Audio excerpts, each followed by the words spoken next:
A disturbing discovery at a local high school. The Francis Howell father demanding answers and how the district is moving forward. And allergy sufferers beware today. I'm going over the numbers that are very high. Plus, giving back at the grocery store. How you can lend a can at one of the largest food drives in our region. Today in St. Louis, Weekend Edition starts right now. This is Today in St. Louis, focused on you. Well, wake up, St. Louis. Right now, you are getting a live look at the Gateway Arch. Look at it. She's showing up and showing out for us. Yes, this is a welcome back. Yes. We love that. We love that. Thank you so much for joining us this morning. It is Saturday, August 17th. Glad to be back with you. I'm Travis Cummings. And I'm Mercedes McKay. Thanks so much. We are so excited to be back. I hope y'all missed us as much as we missed y'all. Olympics was in our way. Olympics was in the way, but hope all of you guys enjoyed the Olympics. It's always so much fun. And of course, we wouldn't be here today without meteorologist Tracy Henson, the big reveal. All back together. It feels so good.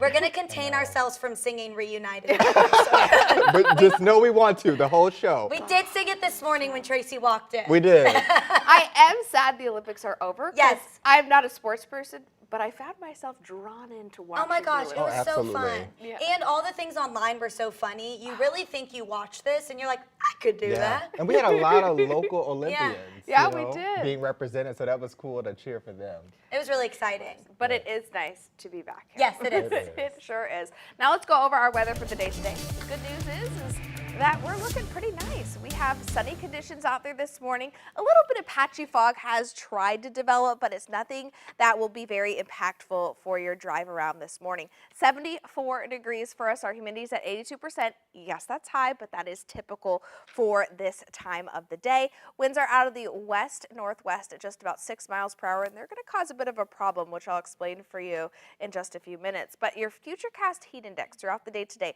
upper 80s will be our actual temperature. It's going to feel like the low 90s. A pretty great pool day out there because later on this week, it might be warm enough for the kids to hop in the pool, but definitely a little too cold for some of us. 92 to 93 degrees is what it'll feel like during the peak heat of the day today. For tonight, we will have a few clouds, upper 60s for us, winds out of the northwest at 5 to 10 miles per hour. And our sunset, that's sneaking up on us this time of year. It's pushing just about 7:50 these days, so about 10 minutes before 8 o'clock. Coming up, I'll go over that allergy index and what you need to know to be prepared today. All right, Tracy, thank you for that first look. Well, this morning, a St. Charles County father wants answers. Earlier this week, he says he found a noose hanging in the men's restroom at Francis Howell Central High School. Our Robert Townsend sat down with the dad and administrators who say it's unacceptable. Just hanging. Mitchell Long is talking about this noose that he immediately took cell phone pictures of. The furious St. Charles County father says he spotted it hanging from a stall inside a men's restroom near this football field behind Francis Howell Central High School Thursday night. Long was at his 9-year-old son's football practice at the time. His 15-year-old son attends Francis Howell Central. My first expression was like, wow, are we still doing this? Did this really just happen? It's gray and blue. Those are our school colors. He says another dad also saw the noose. I don't know who took it down. The parent tried to get rid of it. I said, no, they need to see that. The frustrated dad flagged down a varsity football coach, walked him to the restroom, and showed it to him. He said somebody will be addressing it. Around 10 o'clock at night, I got a phone call from the head coach apologizing for the situation, and he said, I'm terribly sorry. Not good enough. Administrators immediately should have gave me a phone call. And like I expressed to them, too many of our black and brown babies have those struggles in our schools. In a letter sent to parents, Francis Howell Central Principal Dr. Suzanne Leak said in part, quote, while there were no words or notes to accompany the news, we are partnering with law enforcement to investigate this as a potential hate crime. She also said such a symbol has no business in our schools or facilities. Sabrina Looney, the president of the St. Charles branch of the NAACP, also said in a statement they're deeply disappointed by the ongoing acts of violence and hate speech Black and brown children in the Francis Howell School District continue to experience. I'm hoping what comes out of this investigation is they bring awareness. It's not fair for anybody to have to experience that. Robert Townsend, 5 on your side.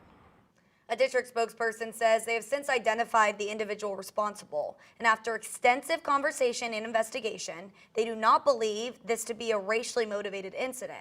The first day of school for Francis Howell Central High School is on Tuesday. And this morning, St. Louis police are investigating an officer-involved shooting that left a woman dead.